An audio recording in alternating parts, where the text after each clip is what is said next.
Kia ora koutou. Welcome to the Carriage and Partners webinar series. My name is Renisa Peterson, and I am a consultant with the firm.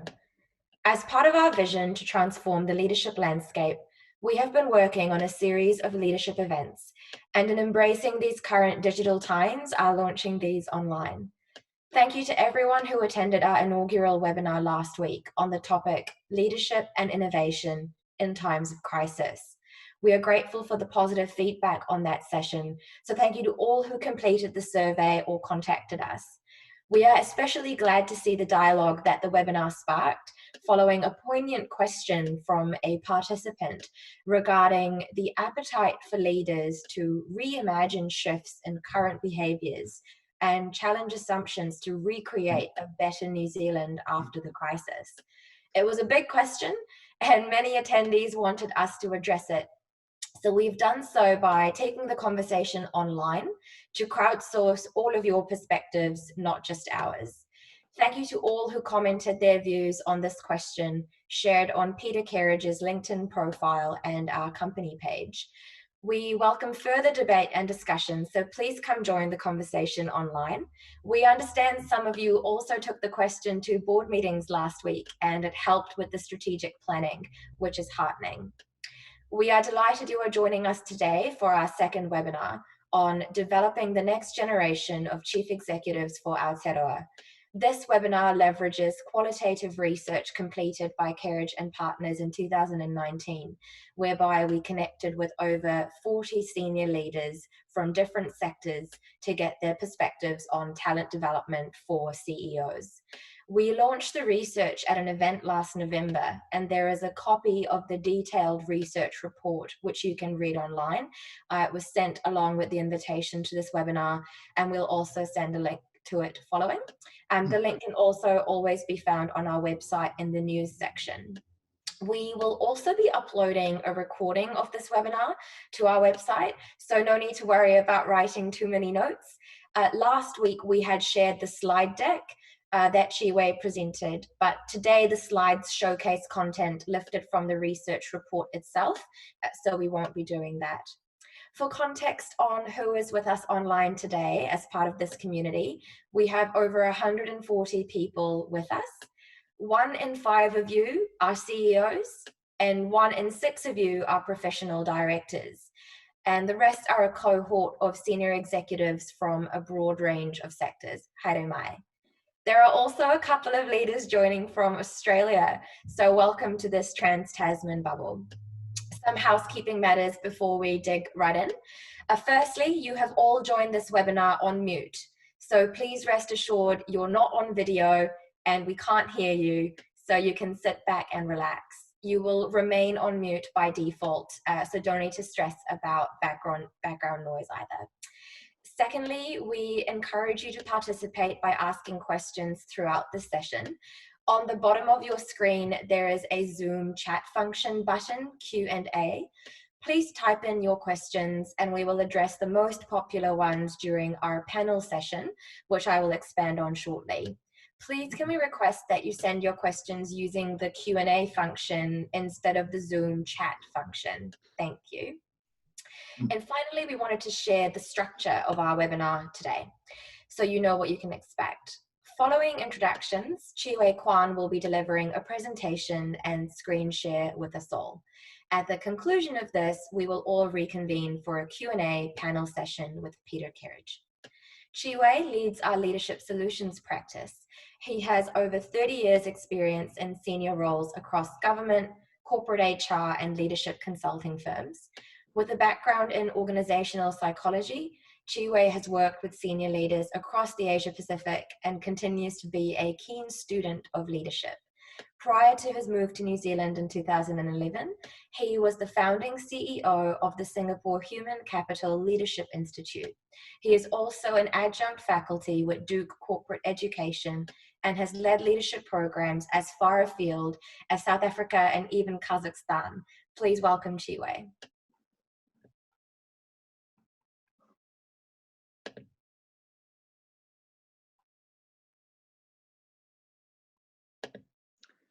Renisa, thank you very much for the introductions and a good morning to everyone. I hope you're all well, and I'm sure we're all looking forward to a move to level 2, hopefully this time next week. In the 15 years that Carriage and Partners have been in business, I believe we have placed more than 120 chief executives across public, private, and the not-for-profit sectors. So early last year, we decided to dive deeper into the topic of developing chief executives for New Zealand in a more structured way. And as Renisha mentioned, we did this work last year and presented the findings in November. But in light of COVID-19, we thought it is appropriate to revisit the research findings to see what, if anything, has changed in terms of the chief executive's role and what skills or competencies have come to the fore. I'll keep the presentation relatively short. As Renisha said, you can read the full report on our website. I want to make sure that we have time for a Q&A where Peter and I can respond to your questions. So again, I'll encourage you to send in your questions anytime during the webinar. Now, even before COVID-19 hit us, we believe the pace of change has significantly really changed how we operate in this environment. And therefore, with that change, the role of the chief executive of the future is going to be quite different and therefore require a different set of skills. So hence, this research was really done to capture our key learnings and see what it means for us in New Zealand. I mean, top of mind, if you think about what's happening across the world geopolitically, some of the things that comes to my mind would be one, increased nationalism. If you look at what's happening in the United States and Brexit, I mean, there are great examples of how countries are starting to be much more focus on making themselves great as compared to being part of a global, being good global citizens. So the big question is, what do some of these trends have in terms of business and the economy of New Zealand? You see the rise of China and ASEAN, which increasingly will be major trading partners for New Zealand. As we all know, China is already our #1 trading partner. And especially coming out of COVID-19, depending on what sources of media and news you read, I believe China is going to become the world #1 superpower because the United States is not doing itself any credit in terms of what's going on in the country at this point. If you look at Africa, they will come out as the new growth markets, and maybe not just immediately, but I believe in the near future, a lot of businesses in New Zealand will start to look at Africa as a potential growth frontier. And last but not least, if you think about climate change, while it's taken a bit of a back seat in light of COVID-19, it is very much clear and present. So with all this at the back of our minds, this will clearly impact the way the New Zealand economy will evolve. And therefore, what does it mean for businesses? And subsequently, what does it mean for leaders and leadership for us? So last year, we embarked on this piece of research. And the first thing we did was we looked at what are some of the global megatrends that's impacting businesses across the world? And what does it mean for Aotearoa, New Zealand? And then we went out to interview a range of leaders across the country, and you can see some examples of the organizations that were represented. We were really privileged that more than 40 senior leaders gave up the time to talk to us about what's going on in the area of chief executive appointments, development. How do we develop them in New Zealand? What are some of the constraints? What are the profiles of Kiwi leaders? What makes us good? And so on and so forth. So we collated fantastic amounts of good quality data and brought them together, and hence the research report, which you can see on the website. Now, let me dive quickly into some of the megatrends. And obviously, the big elephant in the room, as you can see, is COVID-19. And I'll come back to that in a very short while. If you look at the 4 megatrends, digital disruption, increasing consumer power, increasing diversity, total societal impact, they're probably not a big surprise to all of us on the call today. Let me just quickly expand on each one of this a little bit more, and then talk about COVID-19 and what it means for us. So digital disruption, as I'm sure we all know, would have disrupted a lot of business models and changed the way consumers behave. So on one hand, while the whole advent of digital technology and so on and so forth offers businesses a plethora of opportunities, it also lowered the barriers of entry for a lot of businesses and competition. especially when with your competitors that are not even present in the country with digital technology and so on, they are able to disrupt businesses in this country. Take, for example, a recent PwC survey showed that 61% of Kiwi leaders are concerned about our understanding and execution of a digital strategy.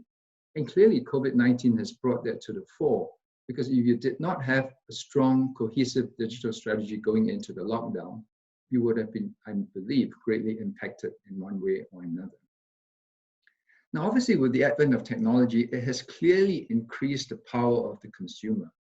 And this is done largely through, one, the availability of data, the power of social media, and the rise of what you might call non-traditional competitors. So let me cite you another statistic. A recent Deloitte global survey showed that 81% of consumers would have checked reviews and feedback on product ratings before making a purchase, which never used to 10, 15 years ago. More than half of the consumers will research competitors' prices while they're in the store. So just as some simple examples of how the power has really gone on over to consumers. And another point I want to highlight in terms of the consumer power, it's really brought to the fore the importance of companies and organizations living out their core values and their brand promise. Because the minute you don't deliver to your brand promise, you can rest assured that it will be all over social media. And the third point about increasing diversity, which again, I think for many of us, what comes to mind is gender, ethnicity, and so on. But there are probably other components we need to be conscious of in terms of what's impacting businesses across the world. One is obviously diversity of thought, diversity of the generational gap across workforce. So if I were to sum up, it's diversity of thought, diversity of gender, ethnicity, culture, and generational. And all these components together really impact on how you manage both your employees and your customer base going forward. And last but not least, the impact on society. Again, all of us will be familiar with the whole concept of ESG, impact on environment, on society, and on governance. And a lot of this, in light of COVID-19, has really come to bear in terms of what is our social license to operate. And if we don't look after our people, if we don't look after our brand, you can rest assured that it'll be splashed all over the news media. Right? So in light of this, what has changed in terms of the role of a chief executive? Now, again, what you see here are the 5 major shifts we saw coming out of research. And as I go through them, you probably also realize this is not a big surprise. But I'd like us to keep at the back of our minds, how has COVID-19 brought out some of these elements really to the front end in terms of what it means in terms of what chief executives do. So the first point, a shift from shareholder to stakeholders. So what has really come to the fore in the last couple of months is the importance of the chief executive being able to understand who are your broader stakeholders out there. And to my mind, government comes to mind, first and foremost. If you look at the role of government in this crisis, not just in New Zealand, but across the world, I don't think in the living history for many of us here that we've seen government take such a strong hand in terms of giving out grants and supporting businesses and workers and so on and so forth. So again, as a leader, as a chief executive running a business, if in the past you have not invested into understanding how governments work and what are the impact of government policies on businesses, I believe COVID-19 is a big, big wake-up call. Moving from short-term to long-term, this is probably not a surprise to everyone, but I believe a lot of chief executives are still primarily focused on the short-term in terms of delivering short-term results. But again, I think what the research has also thrown up, and also through our interviews, it's critically important for businesses and leaders to have that long-term vision and mission. Again, if I use COVID-19 as an example, do not let that derail what your end game is. I'm sure businesses are impacted for sure, one way or another. But if you know what your true north is, if you have the vision and mission of what the organization exists for, COVID-19 is a shock, it's a major shock. But if we get out of this and you know where you're going to end up, it will continue to give you that sort of long-term thinking. A shift from local to global. Again, no, we fully appreciate that most of the businesses in New Zealand are small, medium enterprises. But what the research has thrown up, and I'm sure many of you would agree, that even if we are operating purely domestically, a lot of what's happening across the world will have a major impact on the businesses. Right? And as a population, we're increasingly diverse. So while you may be operating a domestic business, your customer base, your workforce are coming from all over the world. And so it's greatly important that as a leader, you start to think a lot more broadly and expansively in terms of what's happening across the world. The fourth point, a shift from financials to employees and consumers. So what I talked about earlier in terms of the employee diversity, increasingly leaders will need to manage a multi-generational workforce. The employee brand is critical. How you treat your consumers is critical. And again, there are many examples out there as a result of COVID-19 that if you don't look after your people, if you don't do the right thing in terms of employee retention, in terms of keeping jobs and so on, you can rest assured that they will be splashed all over social media. And I guess the final point I'll make in terms of the shift to consumers is if you look after your people, you look after your consumer needs, profits will follow.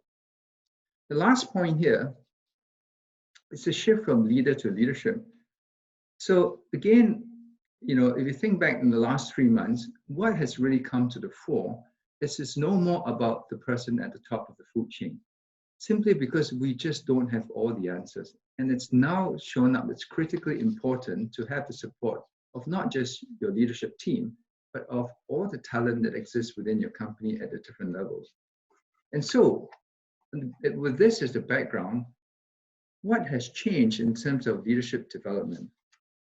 There's a lot of details that you can read in the research report, but what I like to do is really try and sum up the 7 trends that we see that will be critically important for chief executives of the future.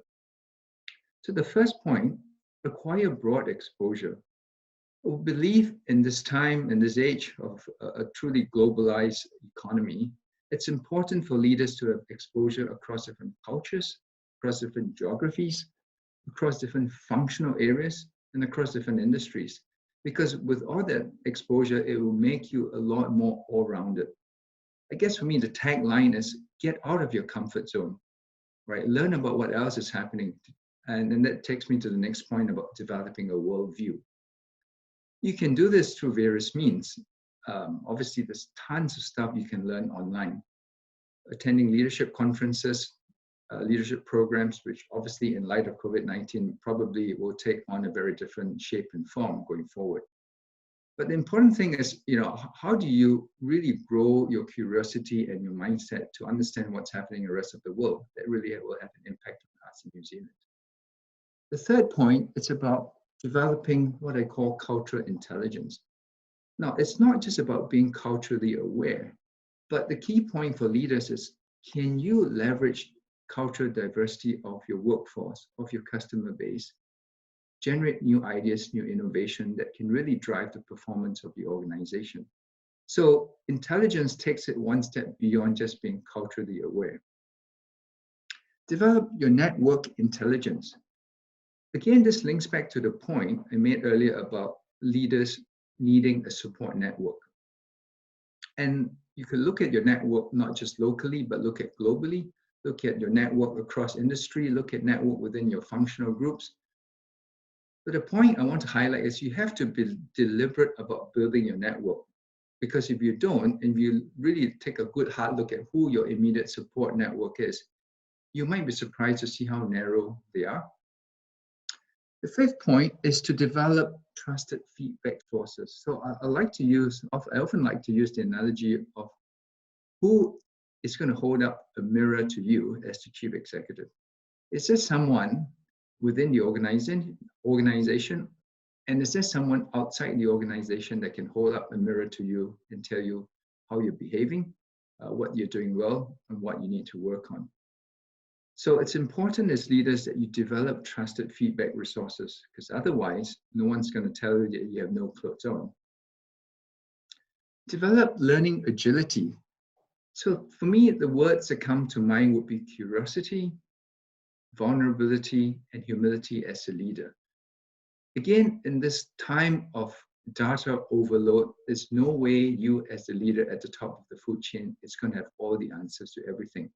And it's critically important that you have the ability to learn, and not just learn on your own, but involve others, be curious. And if you show your humility and your vulnerability, it's the first step towards inviting input from the rest of the leadership team, which brings me to the last point. So a big shift from just developing yourself as a leader to developing your leadership team. So develop collective leadership, because in times of crisis especially, getting your executive leadership team together and even going down into the other levels of the organization to tap on the talent that exists is going to do you a lot of good. So let me leave you with a couple of reflection questions. I'm sure we can come back to some of these in the Q&A with Peter in a short while. Are we as good as or better than the rest of the world when it comes to producing world-class leaders? Now, if you do a quick scan of who is across the world, if you look at the Kia network, I'm sure you can quote many, many successful Kiwi leaders that are all over the world holding very senior jobs. I guess a good case in point is our current chief executive of Air New Zealand. The second point, do we, and I'd like you to really ponder this for your own organizations, do we invest sufficiently in developing our leaders to take on chief executive roles? How much time and resources do we actually spend in terms of targeted, focused development of our leadership potential within the organization? And on a broader level, what can we do to really accelerate the development of leaders in New Zealand? One of the things we found in the research that given the nature of the New Zealand economy, where we're primarily small, medium enterprises, there are clearly a lack of what you might call opportunities for development if you work for large global multinationals. Now, that said, I believe there are a lot of things we can do as a country, as a nation, for small businesses to accelerate development of leaders, and we can expand on this later in the Q&A. And last but not least, how effective are we at dealing with external shocks like COVID-19? And in the same vein, how prepared are we for the next crisis? I think what we're seeing across businesses today is many of us are obviously looking forward to level 2 and hopefully level 1 in a very short time. The biggest missed opportunity I feel if we all revert to business as usual and go back to the old ways of doing business and leading our companies. Because come the next crisis, we might be stuck in the same rut again.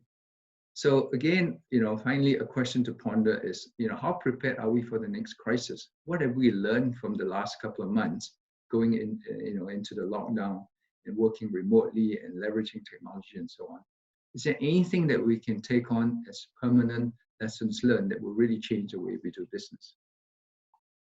Let me leave you with this quote. Again, many of you would know of Marshall Goldsmith, who is a very well thought leader and executive coach in the US. And I love this quote: what got you here won't get you there. So I would really encourage all of us, not to sit on our own laurels and our success, because businesses are being disrupted everywhere. And it's really important for us to really think a lot more expansively, globally, and really look at our own leadership behaviors and continue to improve, because we have a great starting base to work with. So let me leave you with that. And Renisa says a lot of the stuff you can find in the full report on our website. There's also a Chief Executive Development checklist at the back end of the report, which I strongly encourage you to take a look at. Renisa, over to you.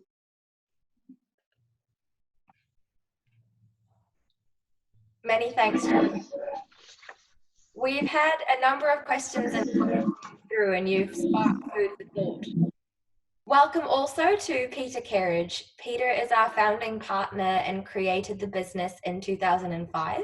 He works across all our practices, including search, governance, and leadership.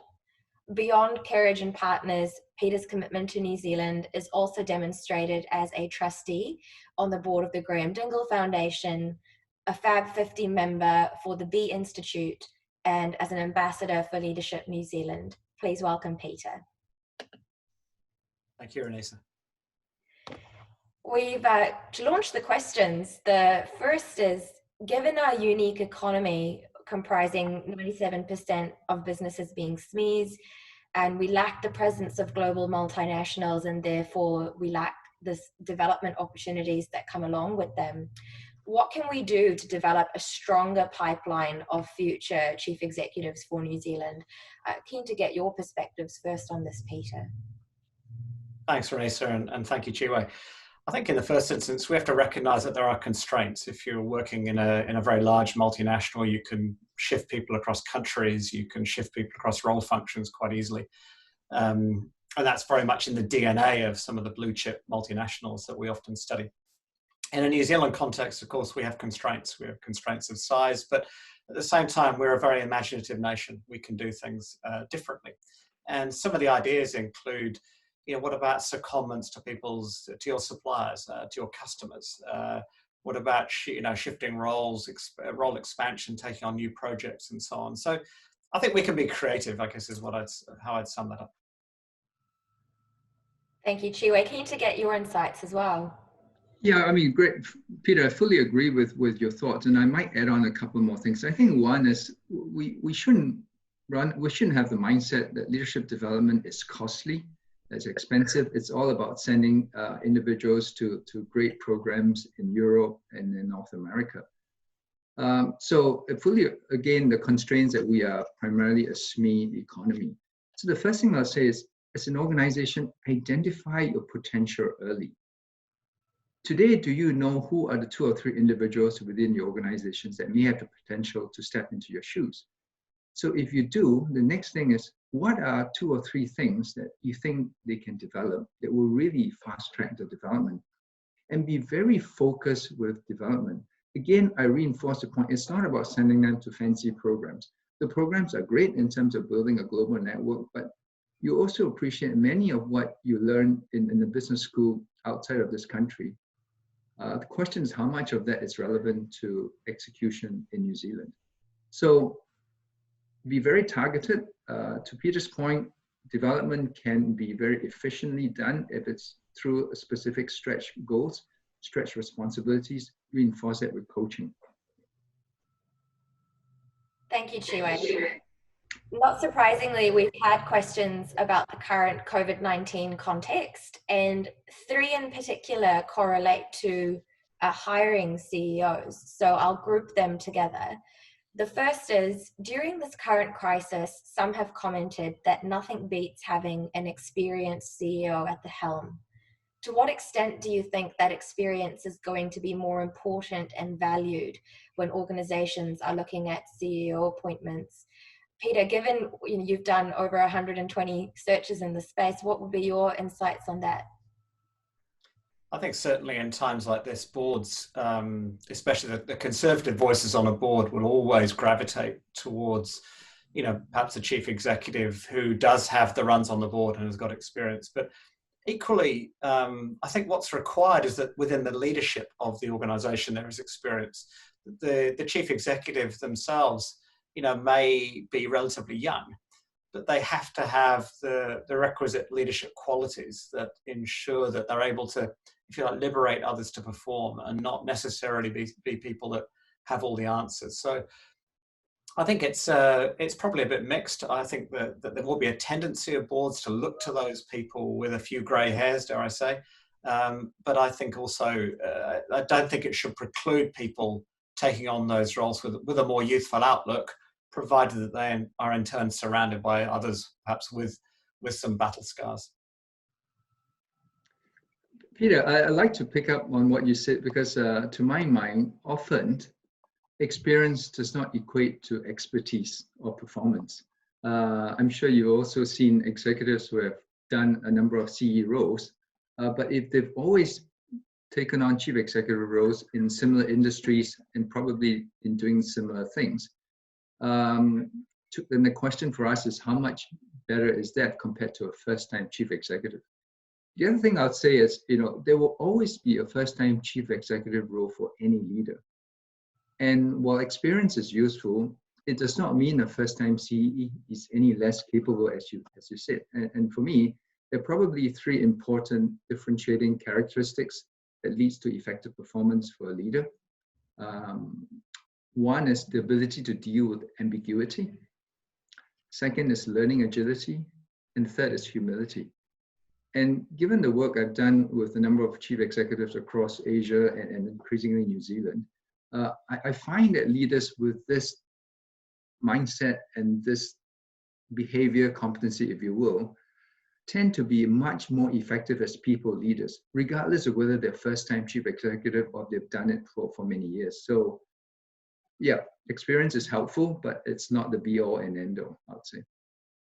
Thank you, Chiwei. It's really interesting. The adjectives that you've just used have been echoed in some of the questions coming through in this grouping, so I will go to those. But reflecting on your points, one of the evergreen philosophies that we learned from the research was a leader's ability to learn and then unlearn. And that's more to do with the persona of the leader versus their level of experience, which echoes this question from a participant. They wrote, some of the personal attributes, tenacity, resilience, intelligence, empathy, and courage of CEOs has proven to be more important over the last 6 weeks, much more than the experience and the CV of the CEO. The right person as opposed to the right CV seems to be what matters more when the going gets tough. Are stakeholders, and in particular shareholders and listed businesses, ready for this? Is the question to us. So it's an interesting one, and there's another comment that correlates that I'm personally delighted by, which says, given these trends, do you think there will be an increase in demand for female leaders who tend to more naturally build these attributes? So keen to get your thoughts, Peter, on the appetite from shareholders to be willing to take on right person versus CV. I think, if I was being flippant, I'd say I daren't disagree with you, Renisa, on that last point about the female chief executives. And certainly, I think, we, over our history, I think we've appointed roughly 40% of the people we've appointed into senior leadership roles have been female. So hopefully we're doing our small bit to redress the balance there. Look, in terms of the perfect CV versus the character, I think one of the interviewees was a gentleman by the name of Mike Pohio, who is currently the chief executive of Aotearoa Holdings. And Mike commented about the importance of people, I don't want to paraphrase him, but it seemed to be around character. So ensuring that whatever leadership development is done for individuals, that they do it in a way that recognizes that it's not simply about a qualification, but actually that the personal attributes that underpin the individual's leadership performance are also nurtured. And I thought that was a poignant point. And the other person perhaps I also would reference in this moment is Mike Bennett from Z Energy, who alluded to the idea of reverse mentoring, the idea that an aspiring chief executive, or indeed an existing chief executive, should have a younger individual in the organization or outside who's also mentoring them in a way around. I mean, obviously the first thing that comes to mind might be technology, but it could be other areas as well. Peter, I might want to jump in and add a couple more thoughts. And I think it's a great question. Are boards ready to relook at what are some of the must-haves for chief executives? And I'm sure you might agree that historically we always get swayed by a fantastic CV, track record, and all that, and often underplay what I call the personality side of the chief executive. And I want to make a big plug for using psychometrics in hiring, because a lot of times we get colored by a great interviewee, as we all do, in terms of the ability to talk about one's own track record and so on.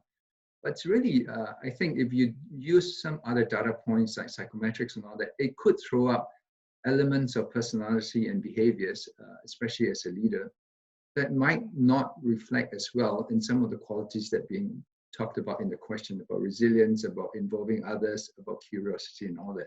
So I think it all goes back to, are we ready for what you would call the new normal? That appreciating that some of these softer qualities are coming to the fore in terms of performance of chief executives under crisis, much more than track record. Yeah. Yeah, thank you. It's interesting.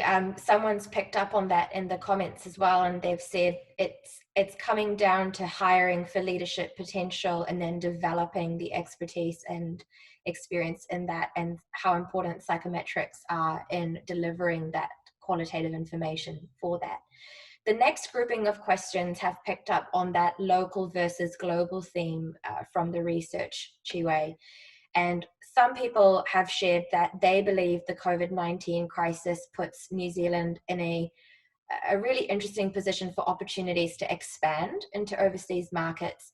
Others are actually asking for our insights around how SMEs should be focusing on the global situation, and whether we have any examples of SMEs doing that well, or any advice on how they can take that local to global feedback from the research on board. Chiwei, keen to get your thoughts on that first.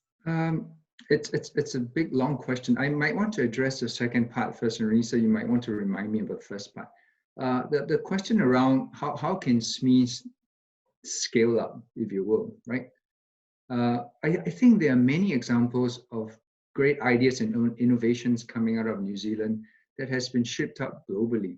But probably what we don't see is some of these are primarily B2B products and services, and therefore it's not your consumer brand, so to speak. There are examples like that for sure. Now, the challenge I find for a lot of SMEs is coming back to the point about scalability. Again, if you go back to the whole number 8 wire concept, we are a great nation of innovators and creative people. But many of these are really just solving the problem here and now. And sometimes we end up with a couple of great ideas, but a lot of founder entrepreneurs probably don't have the background and the training in terms of scaling the businesses. And I think this is where, the whole global local debate continue to exist. On one hand, global talent that we ship into New Zealand typically would have seen what great looks like. Many would have worked in global multinationals, many would have worked across regions, global functions, and are able to manage scale, complexity, structure, and processes. Whereas a lot of homegrown Kiwi companies are created based on a great product, idea, or service. But so in some ways, I'll be very succinct, because you can read, there's actually a part of the report that talks about what makes Kiwi leaders great.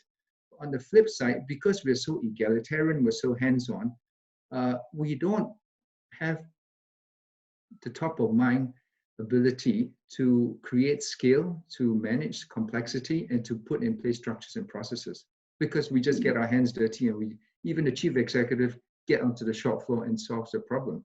So on one hand, it's all good, but it's really held us back as a country, as a nation of SMEs in terms of scalability. There's another big debate around obviously working across culture, and we've seen many examples, I believe, in the past where companies have gone into China and failed because we don't appreciate what it takes to succeed in China. It's not just about distribution and network. It's about, do you understand consumer needs? Do you understand what are the issues, challenges, government, regulatory bodies, and so on? So probably enough content for another webinar there. So let me stop there. And honestly, I forgot the first part of the question. No, that's absolutely fine, Chiwei. It was a very insightful answer, and you covered themes about local and global quite well in that. So we might move to a different theme, unless, Peter, you'd like to add some perspectives on that local-global piece. The only comment that came to mind for me was a question that does come up around ambition. And there was certainly a few people in our survey that talked about that, and the level of ambition of local chief executives to succeed. And there it comes to, I guess, how do we grow, collectively? And I guess it's a question, perhaps our audience here.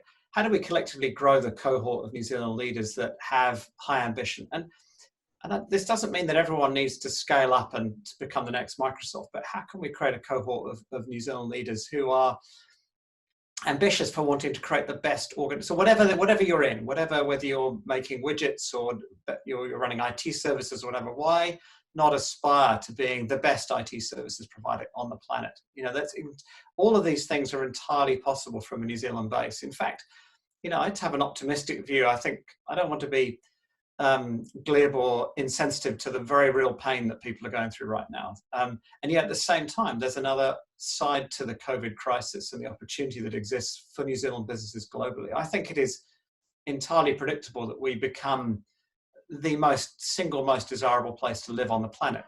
And if that's the case, what does that mean in terms of the type of talent we can attract, the kind of businesses that we can build here? You know, we've got many, many advantages. And I think in many ways, the virus, for all the pain that it's creating around the world, I think New Zealand has an opportunity to become a beneficiary of that. And if I also to add, I think Australia, for those of you watching from Australia as well, I think you're in a similar boat on that one as well. Thank you. Peter, this next question I'd like to pass to you, given the work you've done with boards.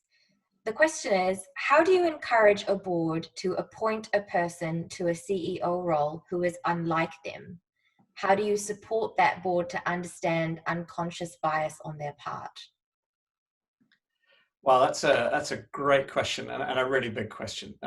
You know, we do live in a very connected society here in New Zealand. We prize relationship over people with whom we don't have relationship, and an unconscious bias. It is a very real issue. You know, how do we do that? I think the first thing is having a framework for what good looks like, and also I guess our role as advisors in challenging. It's very interesting. We've been in situations where we've been appointing a chief executive, say.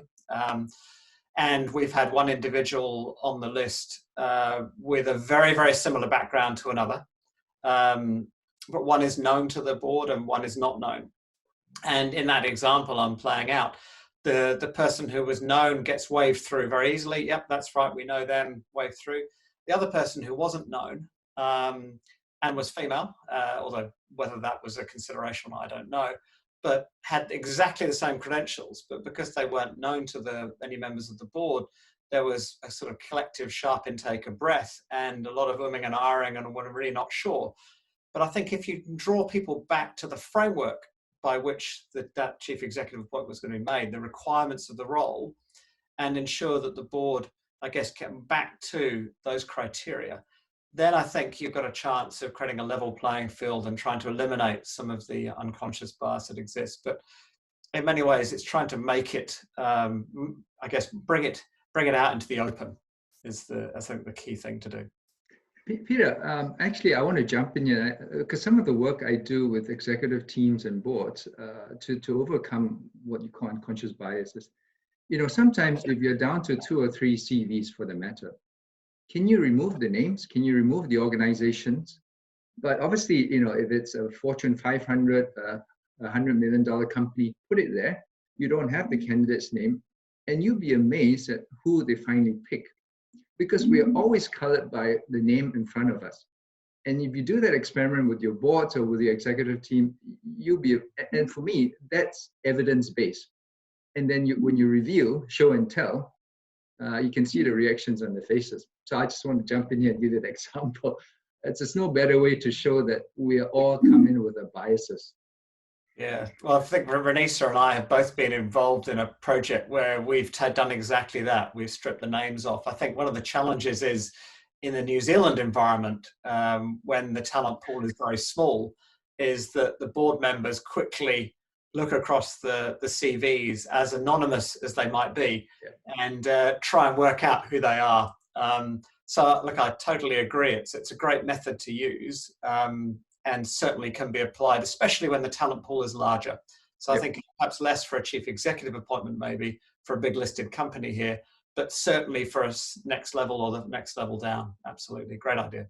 Yeah, and Peter, I totally get that, right? Because of our small market.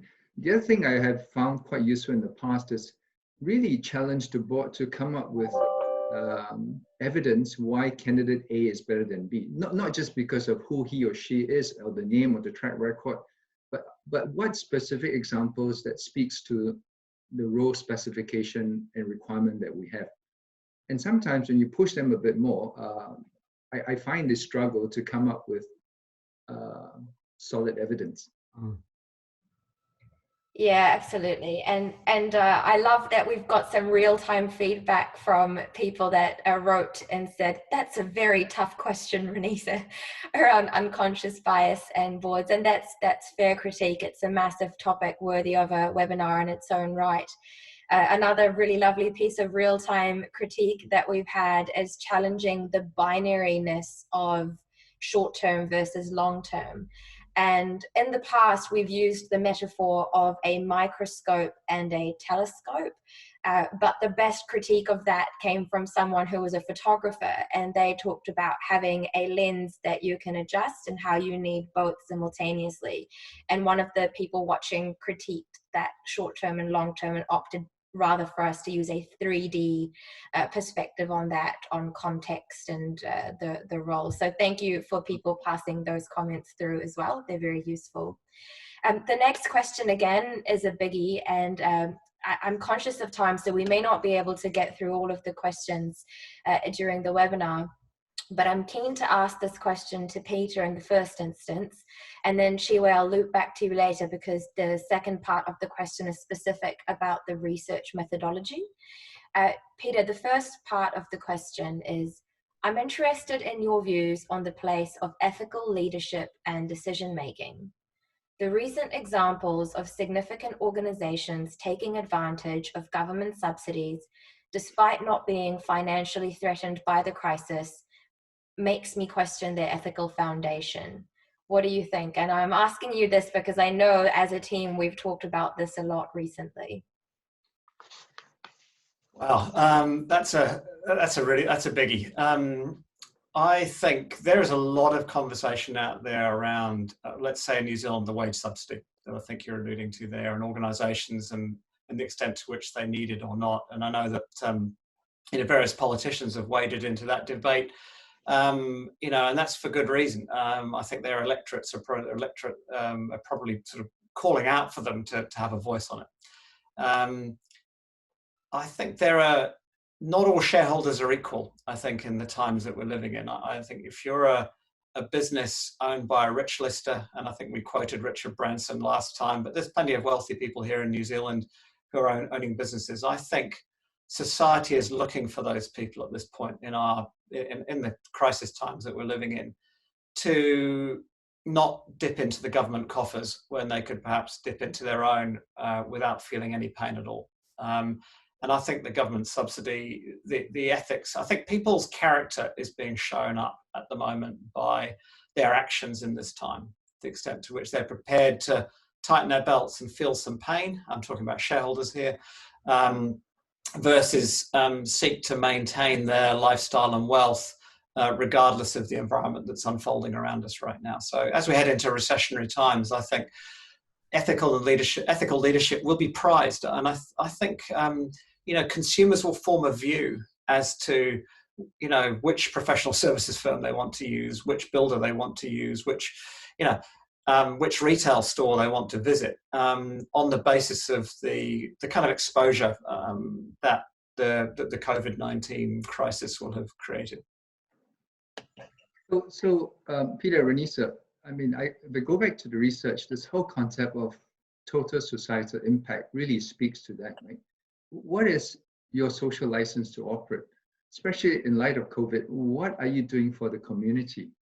So it's more than just leading organizations, delivering profits and all that. Increasingly, it's really come to the fore whether you're doing the right thing for your customers, for your staff, for the community. And if you don't, you will quickly be shown up through the impact of social media. And as Peter says, increasingly people will vote with their money, where they go, where they spend the money. Thanks, Chiwe. You sort of naturally answered the second part of the question, which was what role ethical leadership and decision-making played in the research itself. Perhaps you want to expand a little bit more on that around the methodology. Well, I think first of all, I would not claim that this is any sort of academic research from that perspective. But clearly, if you look at what's coming out as mega trends and the impact of some of the trends on businesses, the whole concept about how do you engage your broader stakeholder ecosystem, it's going to be critical for chief executives going forward. So it's like I say, it's beyond just delivering financial targets and shareholder returns. And what it means is, again, what you do for your people. Are you making ethical decisions? Are you doing the right thing for your customers, for your consumers? If you're going in for short-term gains just to deliver immediate financial targets, people can see through that very quickly. So a very simple example, which I think some of us in Carriage would know, we booked a conference location for May to do a big workshop this year, which obviously had to be cancelled. So if you are the venue owner or the owner of the event space, what options do you have? You could give us a kind of a 1-year credit, we can reuse it next year, but instead they wanted us to pay a significant cancellation cost because we couldn't commit to another date in the next 6 months. So guess what? Yeah, we paid the cancellation cost, but do you think we'll ever go back there again? So, it all comes back to what is your license to operate? How transparent and open, and are you doing the right thing? And people can see through that very quickly. Thank you, Chiwe. The next question is again in the government space. I think there's a slight echo, so hopefully I'll speak a bit quieter and that makes it a bit better for everyone listening. Apologies. The question is, in challenging times, boards will often default to the status quo, the incumbent or an internal, and defer new leadership recruitment. What is Carriage saying to its clients who are battling with this decision? Peter, keen to get your direct feedback on that. No, thanks, Renisa. In many ways, we address some of this in a webinar we're running next week, which we'll tell you about later. But look, the rationale for appointing people from outside tends to be predicated on a shift of strategy for an organization or lack of bench strength internally. If you look at the risk statistics, over a long period of time, roughly 2/3 of external hires will succeed, so quite a few will fail, and roughly 4 in 5 internal hires will succeed, so a much lower level of failure. So, I think it's incumbent on a board to ensure that there is bench strength, ensure there are people coming through, and that's again a subject we'll deal with more next time round in the next webinar. I don't know what else you'd have to add to that, Chiwe. I mean, it's a tough question, right? It's very typical for boards to go with what I call tried and tested, the safe approach versus experimentation, especially in times of crisis. And again, Peter, to reinforce what you said, it's horses for courses. If the company is in deep crisis now, that often is the burning platform to bring in external talent. Because you see that the current executive is really not making any headway. But if all things being equal, it's not a surprise to anyone that you want to mitigate your risk and go with the safe option. Especially in times of crisis, it's probably not the right time to experiment, to over-experiment. So it is a tough one. And then to Peter's point, next week when it's about chief executive succession, and then Renisa will talk a bit more about next week's program. We can dive a lot deeper into the pros and cons of internal and external, going with tried and tested versus experimentation. But it's a big topic. How do we overcome that inertia?